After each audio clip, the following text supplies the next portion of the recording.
man erlebt halt doch einfach mittlerweile größere Gruppen, die dann halt ja, über Monate quasi in großen Gruppen zusammenreisen und dann logischerweise halt immer häufig große Plätze für sich beanspruchen müssen, damit alle zusammen stehen können und damit man bestenfalls im Viereck steht und in der Mitte dann die Möglichkeit hat, Tische und Stühle und Teppiche und Lichterketten und was man halt so hat, aufzubauen.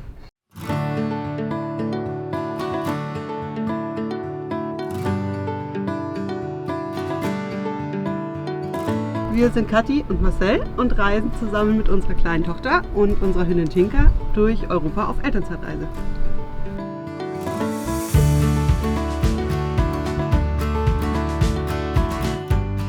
Wir kochen beide sehr, sehr gerne, deswegen haben wir von Anfang an gesagt, wir brauchen eine große Küche. Vielleicht wäre sie gar nicht so notwendigerweise so groß gewesen, aber es ist schon sehr praktisch. Wir haben ja auch hier echt viel Stauraum und das ist aber nicht nur unsere Küche, es ist auch Lager für alles Mögliche. Also wir haben wirklich hier eine ganze Schublade für Frühstückszeug und Teller. Und dann kommen hier Töpfe und was man halt so braucht. Tupperdosen, immer sehr praktisch unterwegs. Marcel backt sehr gerne, dementsprechend haben wir hier auch tatsächlich einen Mixer. Unsere Salatschleuder, die für alles herhält. Und viel, viel Essen. Wobei gerade wir müssen mal wieder einkaufen gehen, wie man sieht. Da unten ist genauso Essen drin, bei den Schubladen. Und das hier ist unsere Kosmetikschublade. Also da haben wir beide, jeder von uns hat so eine Box. Dann haben wir eine Box für die Kleine, eine Box mit unseren gesamten Medikamenten, die wir nicht brauchen, Windeln, Feuchttücher, alles, was man halt so braucht. Wir haben Klebefliesen, das haben wir tatsächlich leider so ein bisschen bereut. Die sahen so ungefähr eine halbe Stunde schön aus und dann wurde es warm und dann kamen sie runter. Und dann habe ich irgendwie versucht, sie nochmal dran zu kleben. Es hat an ein paar Stellen besser und schlechter geklappt. Teilweise ist jetzt irgendwie Klebeband drunter und teilweise was anderes. Aber wir sind uns noch nicht so einig darüber, ob man da echte Fliesen hinmachen sollte oder nicht. Da brauche ich, glaube ich, noch ein bisschen Überzeugungsarbeit. Genau, die IKEA Standardregale. Das haben wir auch jetzt vor kurzem erst angebracht für unsere Messer. Das ist eigentlich ganz praktisch. Dann langt man nicht immer an die Messer quasi dran. Auch tatsächlich IKEA. Ja, Seife, Spüli, beides biologisch abbaubar, obwohl wir unser Grauwasser immer schön brav wegbringen. Aber better safe than sorry. Ein ganz großes Waschbecken. Einfach weil wir gerne was Rundes haben wollten, was da hinten gut in die Ecke passt. Und unser Wasserhahn ist tatsächlich, haben wir einen Warmwasserboiler, dementsprechend können wir auch warmes Wasser zapfen, ist gleichzeitig auch unsere Außendusche. Da kann man hier quasi ein Teil abschrauben und einen Duschhahn quasi dran machen und dann eben draußen duschen mit warmem Wasser.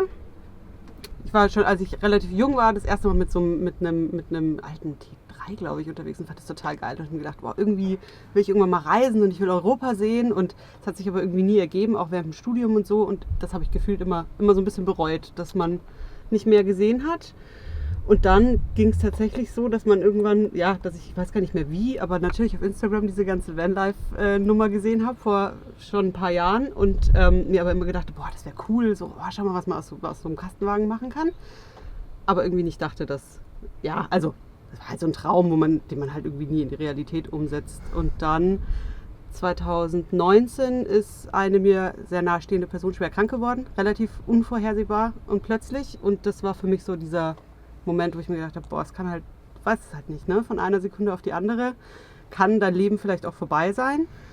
Und dann habe ich gesagt, lass uns das machen. Dann habe ich dich relativ lang genervt und gesagt, komm, wir machen das und wir machen das. Und du hast immer nur gesagt, ja, ja.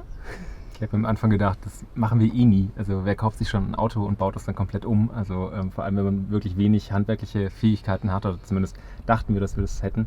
Von daher habe ich am Anfang gesagt, ja gut, das ist halt so ein Instagram-Traum irgendwie, da machen das viele. Und dementsprechend habe ich dann gesagt, ja, passiert ja eh nicht, machen wir wahrscheinlich eh nicht. Ich war eigentlich nie wirklich mit Campen irgendwie in Kontakt und konnte mir das eigentlich auch nicht so wirklich vorstellen, aber ja, im Endeffekt wurde es dann doch ein bisschen konkreter, auch mit der Suche nach einem Auto. Wir haben uns damals entschieden, hier einen Gasherd zu organisieren, zu kaufen.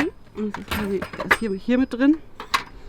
Wir haben noch einen größeren Zweiplattenherd hinten, benutzen aber tatsächlich meistens den hier. weil es einfach schneller geht. Der war früher auch hinten, aber es ist ganz praktisch, dass man den halt schnell rauskriegt. Und das ist der einzige, mit dem man die Wohnmobilzulassung bekommt. Also wir hatten eigentlich erst geplant, dass wir uns einen großen Herd mit einer festen Gasflasche da einbauen. Und dann haben wir, als wir schon die Standheizung drin hatten und gedacht haben, so wir machen das jetzt mal, festgestellt, dass man da irgendwie dann nochmal ein großes Loch machen muss und es darf aber auch nicht nach unten gehen, weil die Standheizung Abluft irgendwie schon nach unten ging. Und nachdem wir nur noch an einer Stelle einen Platz gehabt hätten, haben wir dann gesagt, okay, dann machen wir das vielleicht doch mit so einem kleinen Kartuschenkocher und haben es aber auch wirklich nie bereut. Also es reicht total gut. Und das ist der einzige, der für Innenräume geeignet ist und mit Zündsicherung. Den haben wir damals echt nur gekauft, damit wir die Wohnmobilzulassung bekommen und einmal schnell angeschraubt, weil der muss fest verschraubt sein. Und ja, benutzen ihn aber seitdem wirklich jeden Tag. Also der funktioniert echt gut.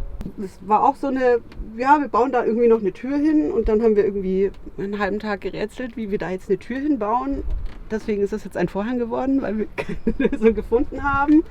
Aber der Stauraumesser drunter ist echt gut genutzt. Also wir haben ein Abtropfgestell, meine Kamera ist da. Da unten ist noch so ein Getränkefach, was wir später noch eingebaut haben. Da sind unsere ganzen Milch und Säfte.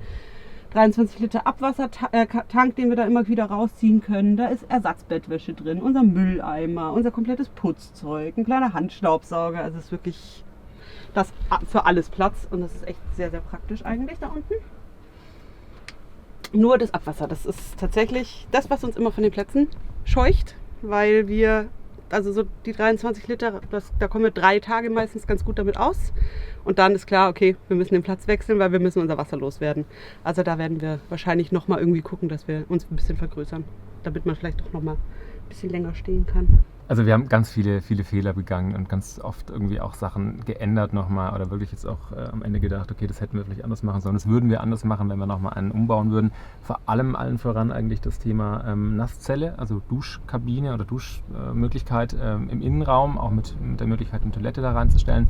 Wir dachten am Anfang, naja, wir wollen ja eh nur da stehen, wo einfach niemand ist und dann kann man auch eben außen duschen, das ist ja kein Thema, auch vielleicht irgendwie mit einer Gießkanne oder mit der Außendusche am Van. Mittlerweile, gerade wenn man eben auch irgendwo campt, wo es kälter ist oder man einfach dann wirklich sieht, es sind doch Leute um einen rum, hätten wir gesagt, wir würden auf jeden Fall beim nächsten Mal wirklich eine Duschzelle einbauen, eine Nasszelle, auch wenn man da noch mehr Punkte hat, wo irgendwas undicht sein kann oder undicht werden kann. Aber das ist auf jeden Fall ein Thema, das wir gemacht hätten. Und die Küche ist sehr groß und tatsächlich so groß, dass man es wahrscheinlich auch einfach kleiner dimensionieren könnte. Und da hätte man sicherlich irgendwie auch den Platz gefunden für eine Dusche. Mit einem großen Spiegel, ne? Weil das fehlt tatsächlich auch, dass man vielleicht in der Tür der Dusche noch irgendwie so einen Ganzkörperspiegel hat, weil ist zwar nicht wirklich wichtig, aber ab und zu möchte man dann doch gerne mal sehen, wie man irgendwie komplett aussieht, nicht nur so ein Teil vom Hat Vorteile Gesicht. und Nachteile. Also wenn man gerade ein Kind gekriegt hat, freut man sich vielleicht, wenn man nicht immer sieht, wie man im Ganzkörperspiegel ausschaut.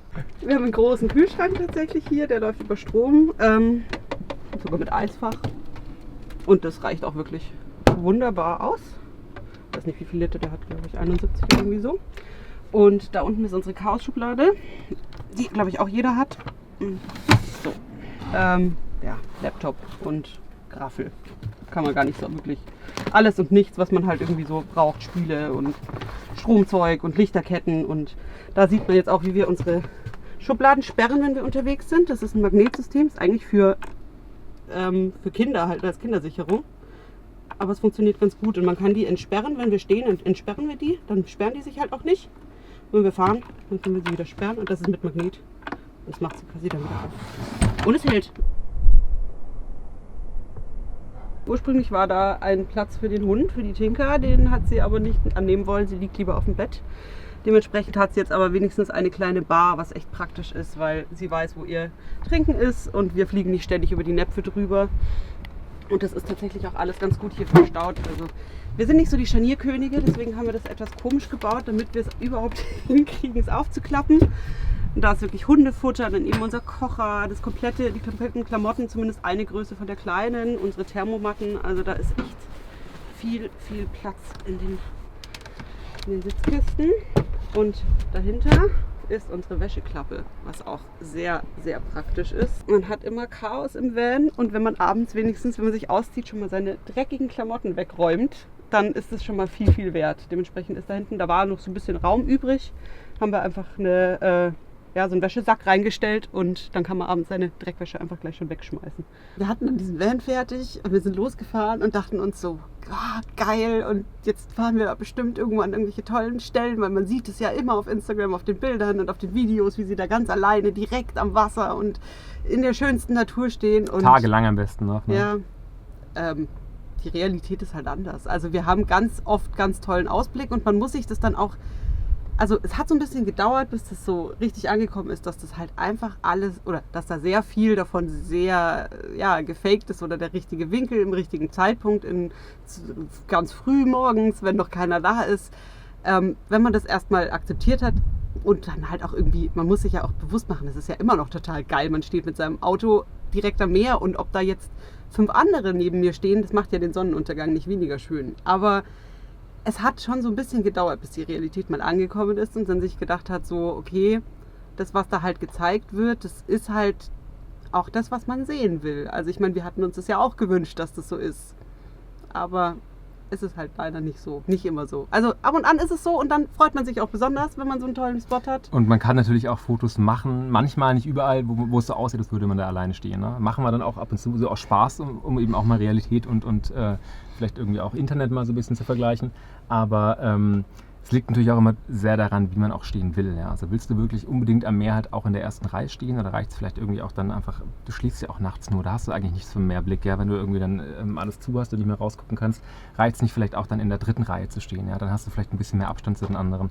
Aber natürlich, man macht es ja eigentlich, um dann auch wirklich im schönen Spot zu stehen, ja? Weil sonst hast du das, sonst kannst du dir auch eine Ferienwohnung mieten irgendwo. Und dann muss man halt auch damit klarkommen, dass man da halt mit anderen Leuten steht. Ist ja auch nicht immer verkehrt. Kann ja auch.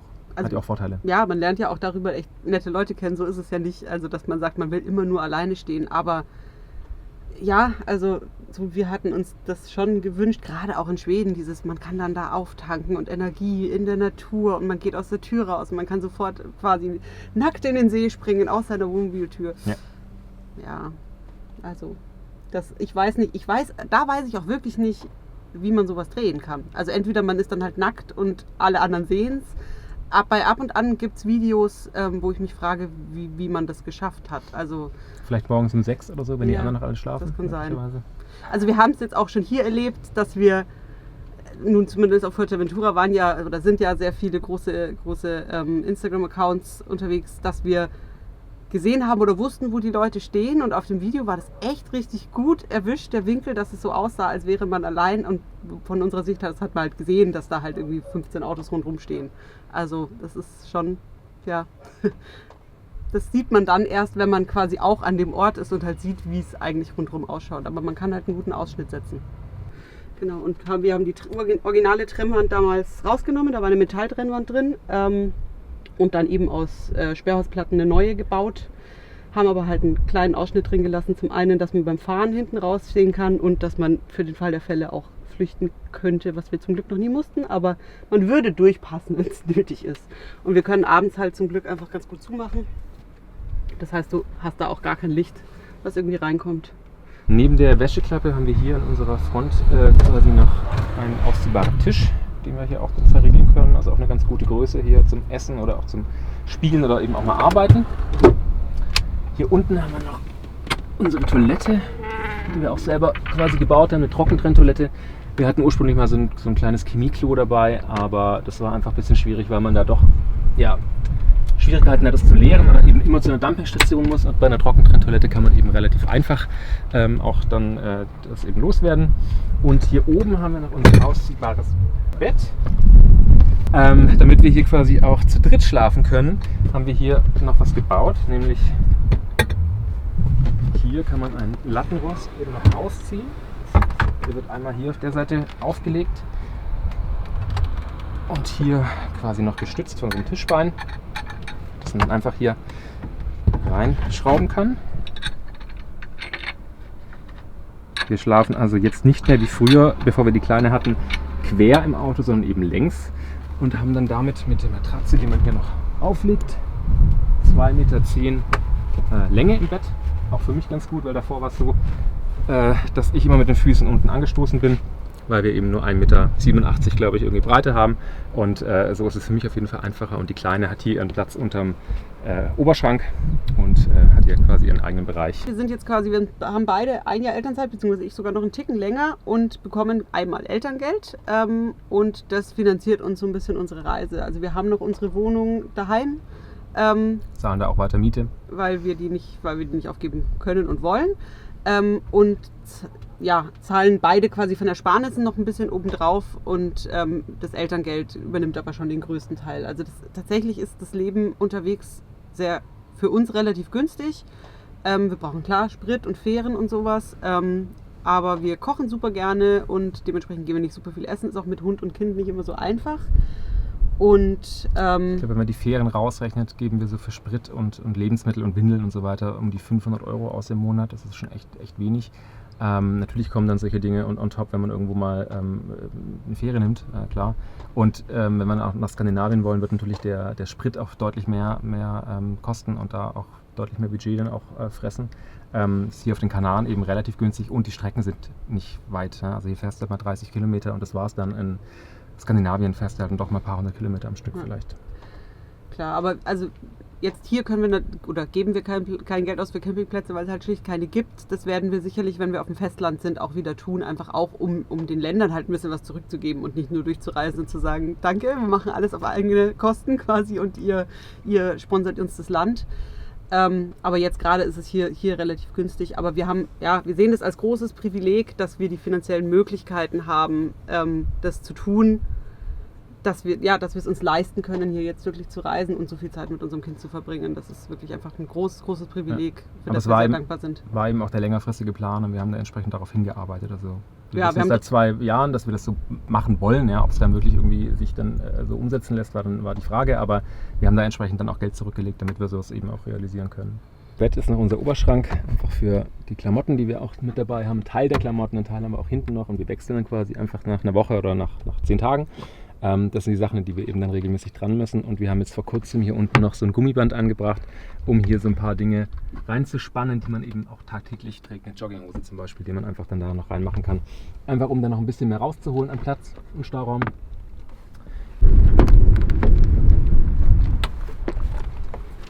So, nachdem wir ein paar Tage unterwegs waren, ganz am Anfang mit dem Campen, ist uns aufgefallen, dass wir regelmäßig Dinge vergessen, die wir noch fixieren müssen oder wegräumen müssen oder so. Deswegen haben wir uns eine Checkliste gemacht, die hier auch wirklich unter der Sonnenblende klebt, die wir vor jeder Abfahrt dann wirklich auch durchgehen. Da steht dann sowas drin wie, sind die Schubladen gesichert, ist der Abwasserkanister geleert, sofern er geleert werden muss, sind die Dachluken geschlossen, Urintank geleert, kam es noch dazu, nachdem wir die Trockentrenntoilette umgebaut haben, ist das Seitenfenster geschlossen. Haben wir nichts vergessen am Stellplatz, weil das sind einfach immer die Dinge, die man einfach so stupide durchgehen kann und dann wirklich auch sieht, haben wir alle wichtigen Dinge gemacht, bevor wir losfahren. Wir hatten halt jetzt auf Fuerteventura eine doch etwas unangenehme Situation. Das war kurz nach Kriegsbeginn und das hat uns beide ziemlich, also vor allem mich hat es ziemlich mitgenommen und ich hatte einfach das krasse Bedürfnis, irgendwo ein bisschen Raum um mich rum zu haben, dass ich ein bisschen Yoga machen kann, dass ich einfach irgendwie zur Ruhe kommen kann, ein bisschen gedanklich, weil ich einfach so ein Gedankenchaos hatte. Das war einfach sehr, sehr schwer. Und dann sind wir zu einem Stellplatz gefahren, an dem wir vorher schon mal waren, an der Ostküste und standen da, es war auch sehr windig zu der Zeit, standen da recht schön windgeschützt und hatten einen tollen Blick hinten aus der Hecktür raus. Zum Thema ist Hauptsache, man hat hinten einen unverbauten Blick. Wir hatten einen tollen Blick aus der Hecktür raus, den hatten wir auch bis zum Schluss. Aber dann kam halt jemand anders, der erst fragte, ist es okay, wenn wir uns hier dazustellen? Ein Pärchen, das wir auch kannten über Instagram. Und wir haben gesagt, ja klar, kein Problem. Und eine halbe Stunde später waren es halt 7 weitere Autos. Und also dieses Auto und 6 weitere Autos, die dann halt wirklich mit einem halben Meter Abstand mehr oder weniger, teilweise. Manche standen auch weiter weg. Ja, aber wir waren dann halt plötzlich Teil eines Camps. Und hatten immer noch einen ganz tollen Blick hinten raus, weil wir auch den besten Spot hatten. Wir waren ja auch die Ersten, die da waren. Aber es ist auch irgendwie ein komisches Gefühl, wenn du weißt, du machst deine Tür oder du machst dein Fenster auf und da steht unmittelbar daneben ein anderes Auto. Und alle, die um dich rumstehen, kennen sich und sind Freunde und du bist der Einzige, der da irgendwie halt Fremdkörper ist, so ein bisschen. Wobei man schon auch sagen muss, du hast es ja gerade gesagt, wir sind auch Teil des Problems und ich finde vor allem ist es eigentlich schwierig für die Locals, für die Leute, die vielleicht auch mit dem PKW an den Strand fahren wollen, die vielleicht da angeln wollen oder sowas. Das wird mich, glaube ich, schon selber nerven in meinem eigenen Land, auf meiner eigenen Insel irgendwie, wenn ich irgendwo gar nicht mehr parken kann, weil halt einfach vorne sich die Camper irgendwie stapeln. Das ist halt, es ist auch einfach nicht schön landschaftlich, wenn man da einfach nur durch diese riesen Dinger da sieht. Ja? Ein paar kleine Kleinwägen wäre kein Thema, aber dann halt irgendwie diese großen Wohnmobile, teilweise irgendwie 8, 9 Meter lang. Da ist es dann einfach schon auch schwierig und da kann ich mir schon vorstellen, dass es dann irgendwie auch mal Verbote gibt oder sowas, wenn einfach dann die Einheimischen da einfach abgeschreckt werden oder verschreckt werden und vielleicht dann Plätze meiden, weil die ganzen Touris mit ihren Camper da stehen.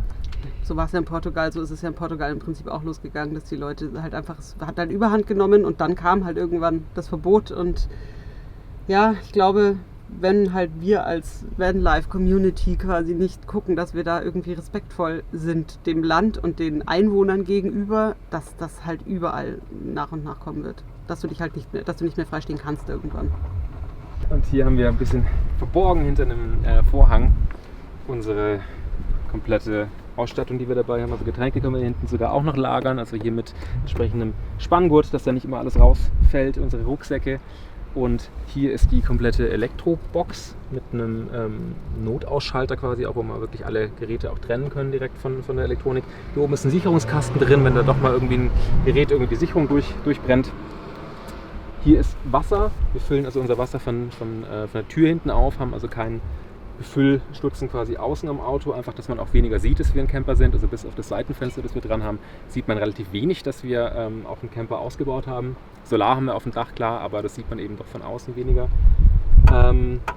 Genau, hier ist unsere 140 Ampere-Stunden Batterie dran. Wir haben 220 Watt Solarzellen auf dem Dach und das reicht für uns eigentlich auch wirklich für alle täglichen Dinge, die wir laden müssen und unterhalten müssen und so weiter. So, wir haben hier im Auto verschiedene Arten zu duschen, je nachdem wie die Bedingungen auch sind. Von außen sind viele Menschen außenrum, stehen wir allein oder haben wir doch die Möglichkeit, nicht blickgeschützt zu duschen. Wir haben hier eine Möglichkeit, dass man wirklich an Wasserhahn einfach nur eine Duschbrause ansteckt. Die kann man hier einfach dann anschrauben ans Gewinde und durch das Fenster hier durchführen und außen dann einfach mit einem Saugnapf quasi dann einfach die Halterung auch ranzumachen. Dann haben wir ganz spartanisch und ganz einfach noch einen Aufsatz für unsere Gießkanne. Das heißt, das hat auch schon ein paar Mal funktioniert, dass wir hinten zwischen den Hecktüren dann auch geduscht haben. Das funktioniert ja auch ganz simpel.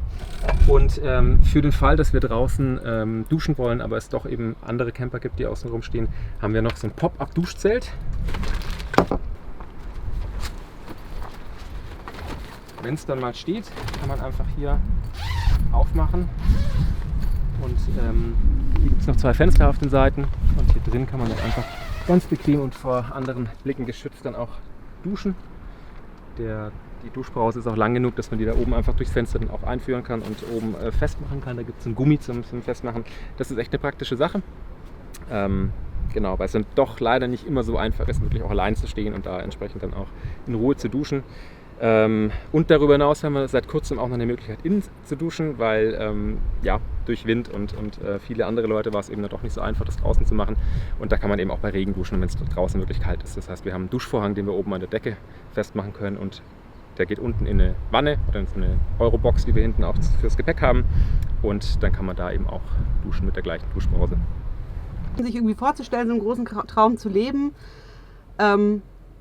wenn er dir Angst macht, ist es schon mal ganz gut, weil dann weißt du, dass du in die richtige Richtung gehst. Also ich weiß, kurz bevor wir das Auto gekauft haben, hatten wir beide ganz schön Schiss. Und auch dann, bevor wir die Elternzeit angemeldet haben, hatten wir beide ziemlich Schiss. Und bevor wir losgefahren sind, so, unsere Wohnung ist voll schön, wollen wir nicht vielleicht doch so hier bleiben?